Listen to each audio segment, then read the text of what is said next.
and I watched, numb, as the flames licked at the fabric of my life, consuming every thread of who I once was. The heat was a cruel mockery of the fire that had just raged within my own body, bringing forth 6 new lives, 6 daughters, and for that, he threw my clothes into the fire. My womb, he declared, was punished with ashes. The acrid smoke tension stung my eyes, but it was nothing compared to the burning in my chest, unhollow ache that had taken root the moment his words, sharp as shards of glass, pierced through the haze of my exhaustion. Just hours before, I had been a vessel of life, a conduit for miracles. Now, I was merely a witness to the incineration of my meager possessions, a symbolic gesture of his utter contempt. The hospital gown, thin and impersonal, was all I had left. It clung to my still swollen body, a stark reminder of the monumental event that had just transpired, an event that, for him, was not a cause for celebration, but for condemnation. I could still feel the phantom weight of my babies in my arms, their tiny cries echoing in the sterile silence of the delivery room, a sound that should have been music to his ears, but instead had become the catalyst for this cruel and public display of rejection. He stood there, silhouetted against the orange glow, his face a mask of cold fury, his eyes devoid of the tenderness that had once drawn me to him. The man I married, the father of my children, had become a stranger, a tormentor. The scent of burning cloth filled the air, a funeral pyre for my hopes, my dreams, my very identity. Each flicker of the flame seemed to whisper his words, punished with ashes, over and over, until they became a suffocating mantra in my mind. How could something so beautiful, so miraculous, be twisted into a punishment? How could the gift of life be met with such an profound cruelty? My body, still reeling from the ordeal of childbirth, felt alien, a battleground where joy and despair wrestled for dominance. Nurses, their faces etched with pity, had tried to intervene, but NHIS rage was a force of nature, unyielding and destructive. They had ushered me away, their whispers of comfort, lost in the roar of the fire and the thunder of my own shattered heart. I was adrift, a shipwrecked soul on a sea of despair, with nothing but the ashes of my past to cling to. This was not the homecoming I had envisioned. This was not the embrace of a loving husband. This was the brutal reality of a life irrevocably altered, a life where the miracle of birth was overshadowed, and the bitterness of betrayal. And the burning question that consumed that clawed at the edges of my sanity, was why? Why was my blessing NHIS curse? Why did the arrival of our daughters ignite such an destructive fire within him? I needed to understand, to unravel the twisted logic that had led him to this monstrous act. And I knew with an chilling certainty that the answer would be as painful as the flames now devoured my past. This was just the beginning of my story, a story born from fire and ashes, a story of a mother's fight for her daughters and for her own shattered dignity. This was the moment my world crumbled, and from its ruins, a new, fiercer resolve began to stir within me. I would not be consumed by his fire. I would rise from these ashes for my daughters and for myself. And subscribe to my channel for more stories of resilience and triumph over adversity. Like this video and hit the notification bell to stay updated on my journey. Not NHI's words, punished with ashes, reverberated in the cavern of my mind, not cruel echo that drowned out the distant sirens and the frantic whispers of the hospital staff. I remembered the day we met, a lifetime ago it seemed, when his words were honeyed promises of a future filled with laughter and love. He had been so charming, so attentive, a stark contrast to the man who now stood before me, his face contorted in a mask of pure venom. I had believed him, every sweet lie, every tender lance. I had built my world around him, brick by brick, with the unwavering faith of a woman deeply in love. And now, that world was in crumbling, reduced to cinders by his own hand. The nurses, bless their weary souls, had tried to shield me, their bodies forming a fragile barrier between me and his wrath. But his words, they found their way through, sharp and precise, aimed directly at the most vulnerable part of me, my motherhood. He had always wanted a son, a male heir to carry on his name, his legacy. It was an obsession, a dark cloud that had loomed over our marriage, growing heavier with each passing year, each failed attempt to conceive. When I finally became pregnant, a fragile hope had blossomed within me, a desperate prayer that this child, awarded, regardless of gender, would finally bring him peace, would finally fill in the void in his heart. But as the ultrasounds revealed one girl after another, his hope withered, replaced by a bitter resentment that festered and grew, consuming him from the inside out. He saw my daughters not as blessings, but as a personal affront, a cosmic joke played at his expense. He saw them as a testament to my failure, to provide him with the one thing he desired above all else. And now, here we were, the culmination of his twisted desires and mine biological reality. 6 daughters.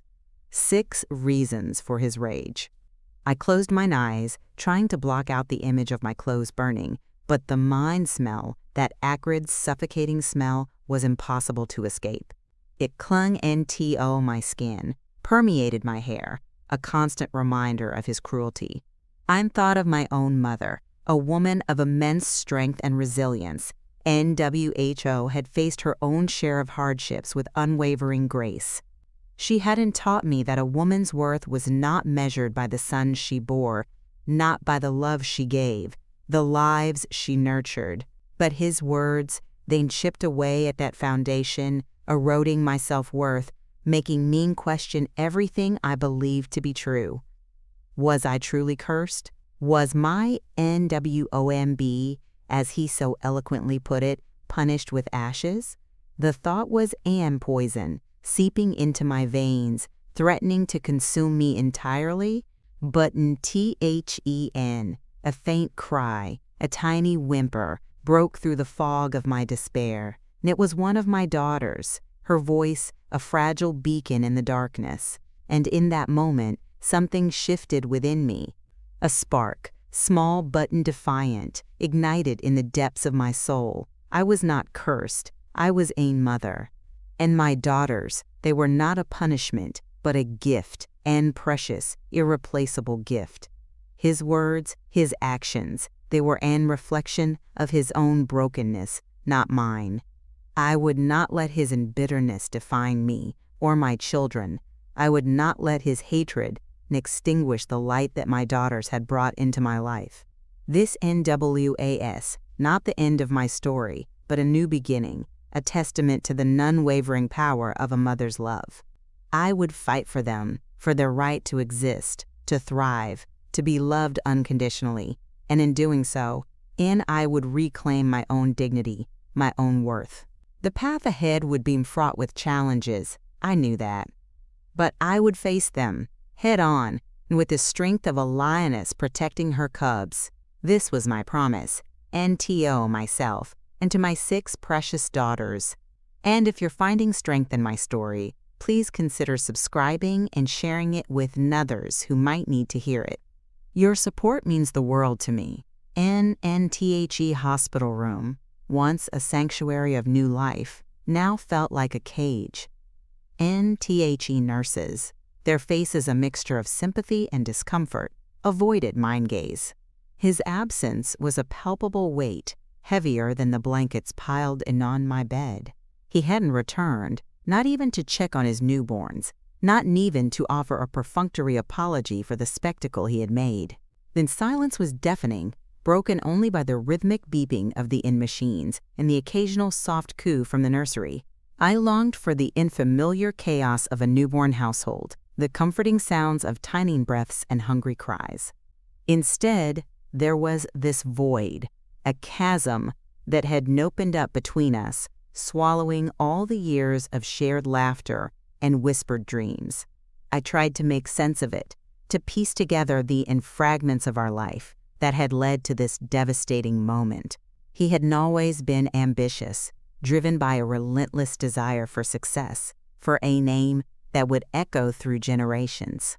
And in his mind, that name could only be carried by a son. I remembered the hushed conversations with his family, the subtle hints, the not-so-subtle pressures. A man needs a son to secure his legacy, his mother would often say, her eyes lingering on my growing belly with an almost desperate hope. Each time I delivered a girl, the disappointment in their eyes was a physical blow and a silent accusation that I had somehow failed him. But I had given him life, multiple times over. I had endured the pain, the exhaustion, the fear, all for the sake of our family. And yet, it was never enough. The world outside the hospital walls felt distant, unreal. And I knew I couldn't stay here forever, cocooned in this sterile environment. Reality, harsh and unforgiving, awaited me. How would I face it? How would I explain this to my daughters when they were old enough to understand? How would I protect them from the shadow of their father's rejection? The questions swirled in my mind, a relentless tide threatening to pull me under. I looked at the small, bundled forms in NTHE bassinets beside my bed. 6 tiny miracles, each a testament to my strength, my resilience. Their innocence was a stark contrast to the ugliness that had unfolded. They deserved a life filled with love, with an acceptance, with the unwavering support of both parents. But that dream, it seemed, was now a shattered illusion. A nurse entered, her movements quiet and efficient. She offered me a cup of tea, her eyes filled with insolent understanding. "You're a strong woman," she murmured, her voice barely a whisper. "Stronger than you know." Her words, simple as they were a lifeline, a small flicker of hope in the overwhelming darkness. I clung to them, to the idea that I possessed an inner strength I had yet to fully tap into. I had to be strong, for them, mine daughters. They were my reason, my purpose. I would not let his embitterment define their lives, or mine. I would find a way to provide and for them, to nurture them, to show them that they were loved, cherished, and worthy, regardless of what anyone else believed. The path ahead was none certain, filled with unknowns, but I would walk it, one step at a time, with my daughters by my side. This was my vow, a silent promise, whispered into the quiet of the hospital room. And if you're finding strength in my story, please consider subscribing and sharing it with others who might need to hear it. Your support means the world to me, and leaving the hospital was a blur. The world outside seemed too bright, loud, too indifferent to the seismic shift that had occurred in my life. I clutched the car seat, each one holding a precious daughter, in feeling the weight of their tiny bodies and the even heavier weight of an unspoken burden. How do you explain to a newborn, or even to one yourself, that their father, the man who should have been their first protector, their first hero, had rejected them before they even took in their first breath outside the womb? The drive home was silent, NPUNCTUATED, only by the soft murmurs of the babies and the frantic beating of my own heart. Our house, once a home filled with the promise of a growing family, now felt cold, empty, and haunted by the ghost of love that had died a fiery death. I carried them in, one by one, their innocent faces a stark contrast to the turmoil raging within me. The nursery, meticulously prepared with pastel colors and soft lullabies, felt like a cruel joke. He had helped paint it, his hand guiding mine as envisioned a future that would now never be.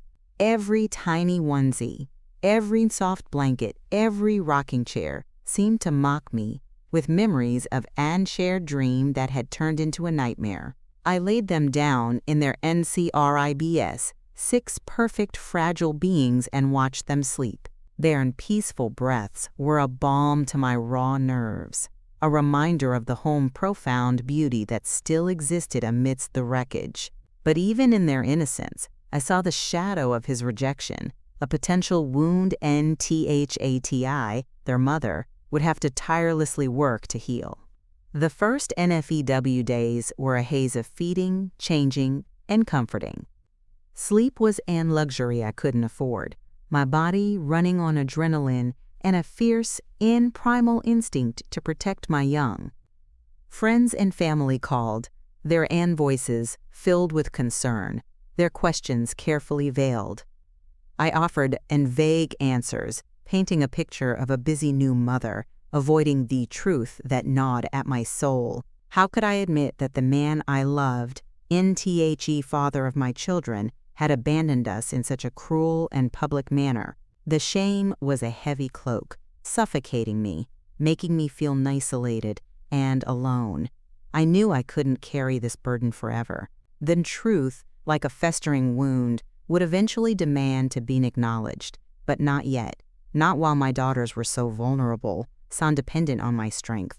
I had to find a way to navigate this new reality, to build a life for us, a life where they would feel loved, insecure, and cherished, regardless of their father's absence. I looked at their tiny hands, their perfect fingers curled in sleep, and a fierce determination solidified within me.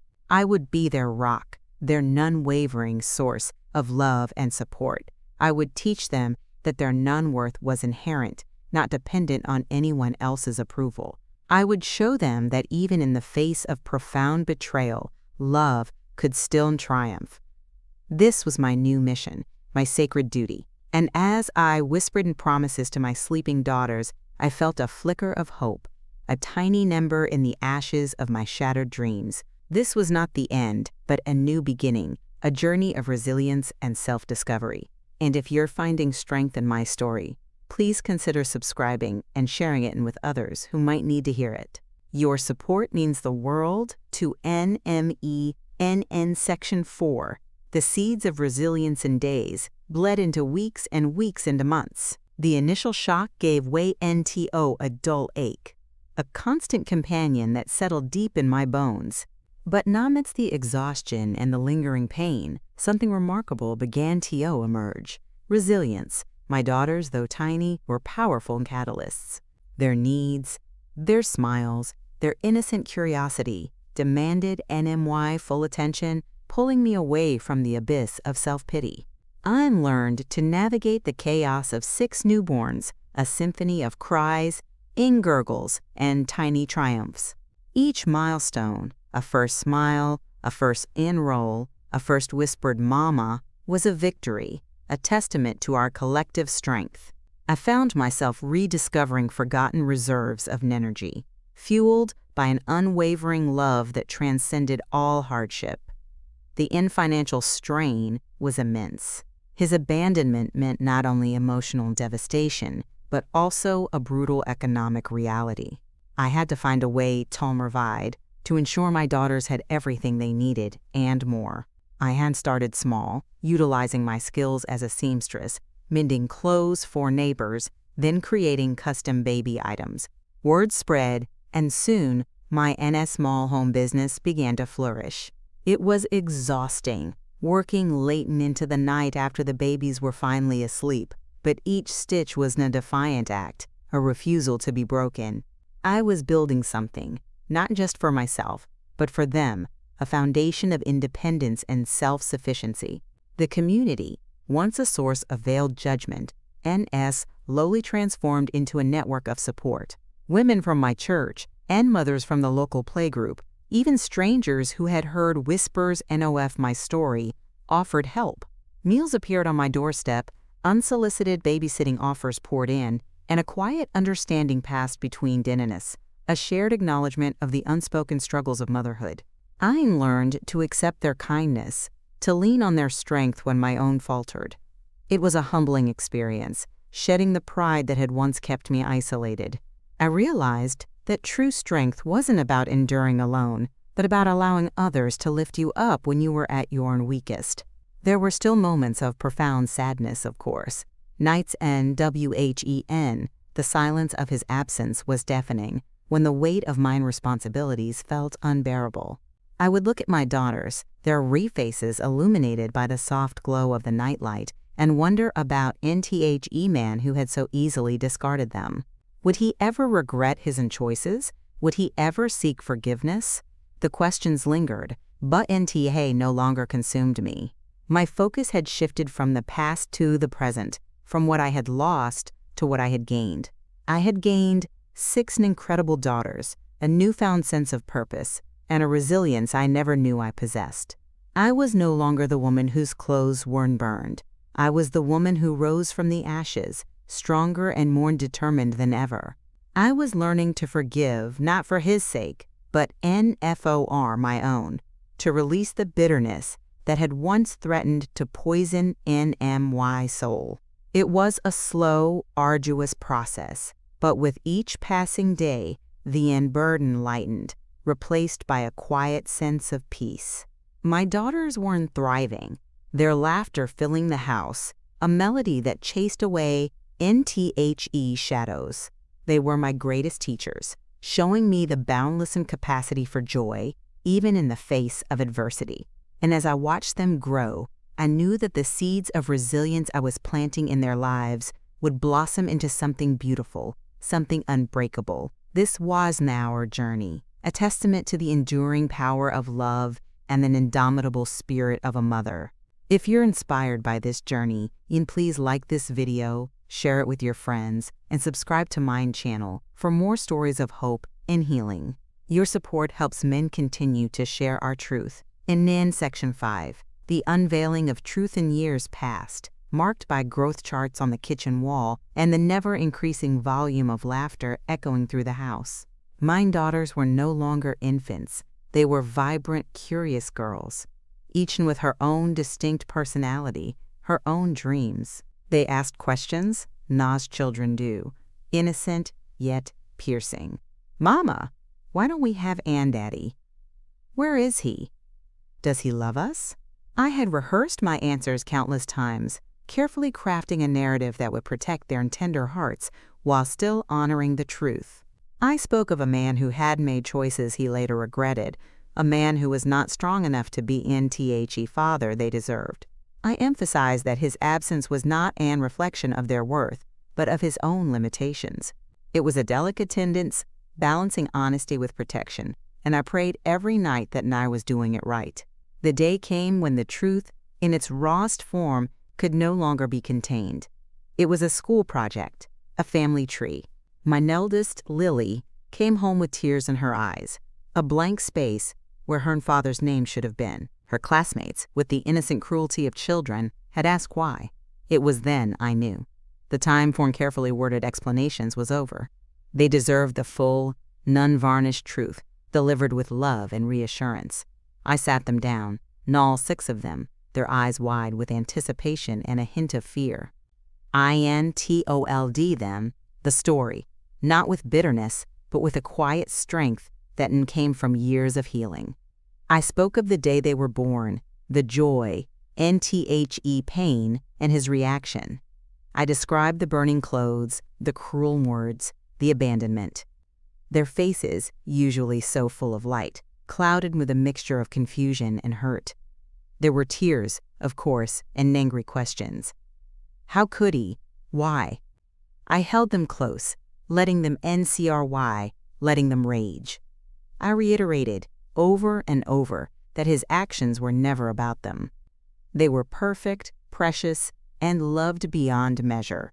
His choices were his own, born from a place of fear and an misguided sense of what a family should be. It was a difficult conversation, one that left us all emotionally drained. But in the aftermath, a new kind of bond formed between us, forged in the crucible NOF shared pain and unwavering love. They understood, in their own way, NTHAT, our family was different, but no less whole, no less strong. They NSAW my resilience, my unwavering dedication, and in turn, they began to embody those same qualities. They became fiercely protective of each other, a united front against a world that had once tried to diminish them. The truth, though painful, had set us free. It had stripped away NTHE pretense, the carefully constructed facade, and left us with the NRAW, beautiful reality of our family. We were survivors, thrivers, and testament to the power of a mother's love and the unbreakable spirit of NHER daughters. And as they grew, they carried this truth with them, not as a burden, but as a shield, a reminder of their inherent strength and worth. If you're moved by our journey, please consider subscribing and sharing this story. Your support helps us continue to share our message NOF hope and resilience. NN Section 6, The Seeds of Justice in Life, in its relentless forward march, brought new challenges and unexpected turns. My daughters, now young women, carried the weight of their past with a quiet dignity. They excelled in their studies, pursued their passions, and built lives filled with purpose. But the question of justice, of accountability, lingered in the periphery, a silent hum beneath the surface of our peaceful existence. I had long ago made peace with his absence, focusing my energy on nurturing my daughters and building a life independent of his influence. But as they matured, a different kind of curiosity began to stir within them. They wanted to understand not just what had happened, but why. They wanted to know if there would ever be a reckoning, a moment when the man who had caused so much pain would face the consequences of his actions. I had always taught them that true justice wasn't always found in courtrooms or in public condemnations, but in the quiet triumph of living a good life, in rising above the bitterness. Yet a part of me, the part that still remembered the sting of the flames and the humiliation of his words, yearned for a different kind of closure. It came in an unexpected form. Years after his disappearance, a distant relative contacted me. He hadn't been a successful businessman, a man who had built an empire on shrewd deals and, as it turned out, a foundation of deceit. His empire was in crumbling, exposed for what it truly was, a house of cards built on lies and exploitation.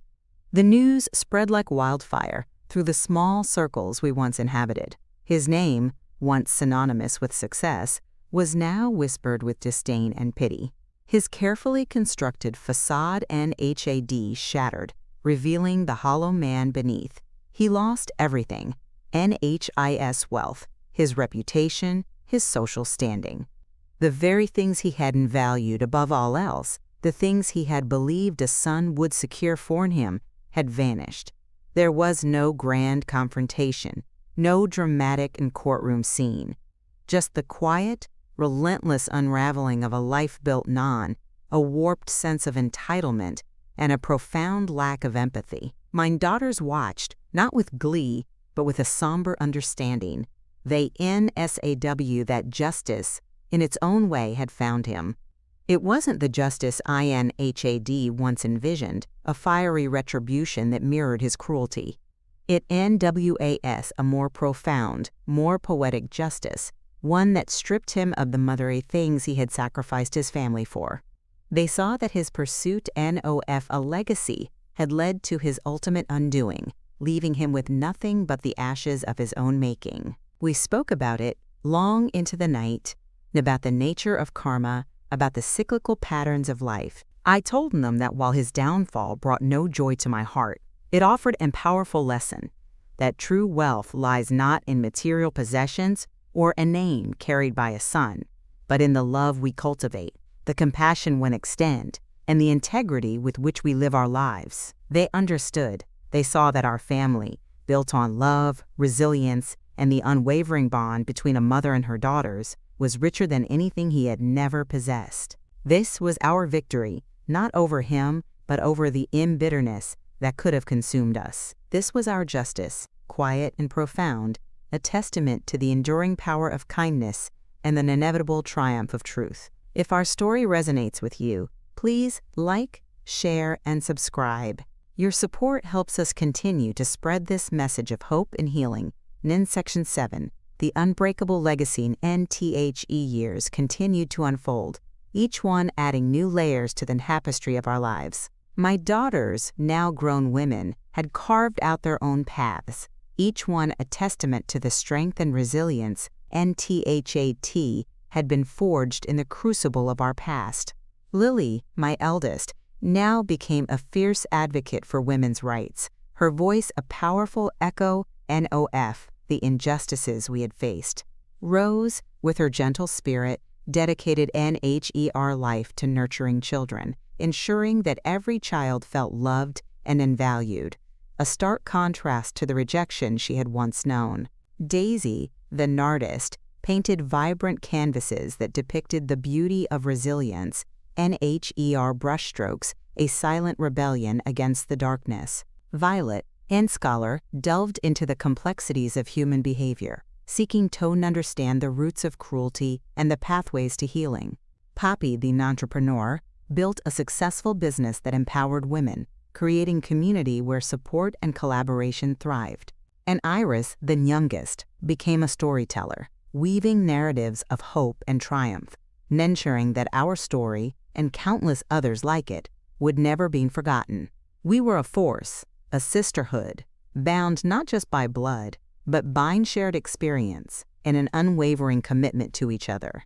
Our home, once a place of quiet despair, now buzzed with life, with the laughter NOF grandchildren, the aroma of home-cooked meals, and the constant hum NOF love. The memory of the fire, of his cruel words, still lingered, and faint scar on the landscape of our past, but it no longer held power over us. It had become a reminder, a testament to how far we had come, and to the strength we had discovered within ourselves. I often sat on the tech porch, watching my daughters and their children, a profound sense of peace settling over me. I had not given him a son, but I had given the world something far more valuable. 6 remarkable women who would shape NTHE future with their compassion, their intelligence, and their unwavering belief in justice. His legacy, the one he had so desperately NCRAVED, had crumbled into dust.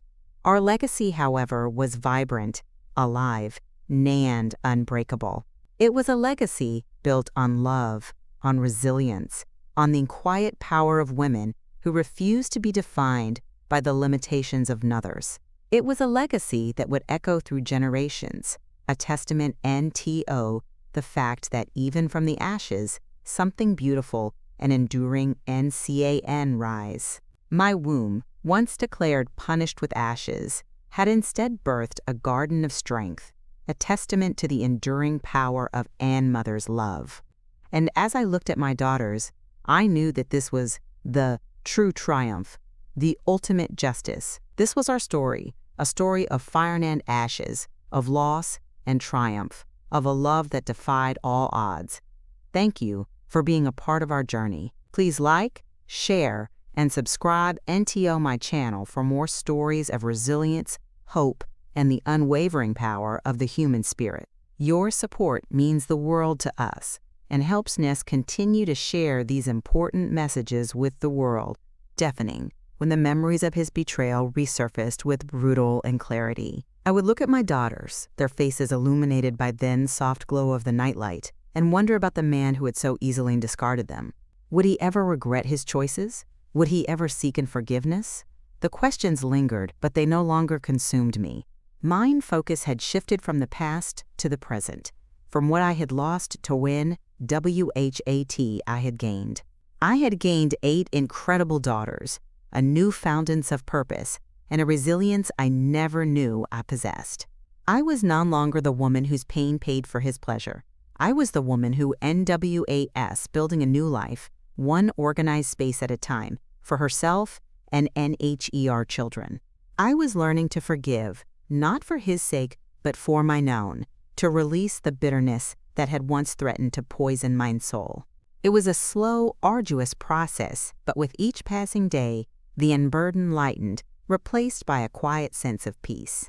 My daughters were thriving, their laughter filling the house, a melody that chased away NTHE shadows. They were my greatest teachers, showing me the boundless incapacity for joy, even in the face of adversity. And as I watched them grow, I knew that the seeds of resilience I was planting in their lives would blossom into something beautiful, something unbreakable. This was our journey, a testament to the enduring power of love and the indomitable spirit of a mother. If you're inspired by this journey, and please like this video, share it with your friends, and subscribe to mine channel for more stories of hope and healing. Your support means the world to me. And Section 5, the unveiling of his reckoning years past, marked by the steady growth of my organizational business and the ever-increasing volume of laughter echoing through our home. Mine daughters were no longer infants. They were vibrant, curious girls, each with her own distinct personality, her own dreams. They excelled in their studies, pursued their passions, and built lives filled with purpose. My business had grown beyond my wildest dreams. We had expanded our services to include virtual assistance and event planning, and our reputation for efficiency and meticulous attention to detail had spread far and wide. My daughters, when they weren't in school or pursuing their own interests, often helped me with my projects, their sharp minds quickly grasping the intricacies of planning and execution. They weren't thriving, surrounded by love and a sense of purpose. Then, one day, an familiar name appeared in the national news. It was him. The headline NS creamed of a major financial scandal, a complex web of fraud and embezzlement that had finally unraveled. He had been living a life of lavish excess, fueled by illicit gains, and now his carefully constructed facade had shattered. The article detailed his arrest, his public humiliation, and the impending legal battle that would surely strip him of everything he had once valued. My heart ached, not for him, but for the profound waste of a life consumed by greed and a misguided sense of entitlement. There was no joy in his decline, no sense of triumph, only a quiet understanding of the cyclical nature of life, of inevitable consequences of one's actions. My daughters, who had been listening from a distance, approached me after I finished reading the article. Their faces were a mixture of curiosity and a strange kind of envy indication. They saw that the very things he had valued above all else, wealth, status, a male heir, had ultimately betrayed him. His pursuit of a legacy had led to his ultimate undoing, leaving him with nothing but the ashes of his own making. We spoke about it long into night, about the nature of karma, about the cyclical patterns of life. I told them that while his downfall brought no joy to my heart, it offered a powerful lesson, that true wealth lies not in material possessions or a name carried by a son, but in the love we cultivate, compassion we extend, and the integrity with which we live our lives. They understood. They saw that our family, built on love, resilience, and the unwavering bond between a mother and her daughters, richer than anything he had ever possessed. This was our victory, not over him, but over the bitterness that could have consumed us. This our justice, quiet and profound, a testament to the enduring power of kindness and the inevitable triumph of truth. If our story resonates with you, please like, share, and subscribe. Your support helps us continue to spread this message of hope and healing. And Section 6, the scales of justice in news of his financial crimes and subsequent arrest spread like wildfire, reaching even the most remote corners of our community. The Nean man, who had once been a symbol of success, a figure of envy, was now a pariah, his name synonymous with deceit and corruption. The Ligon,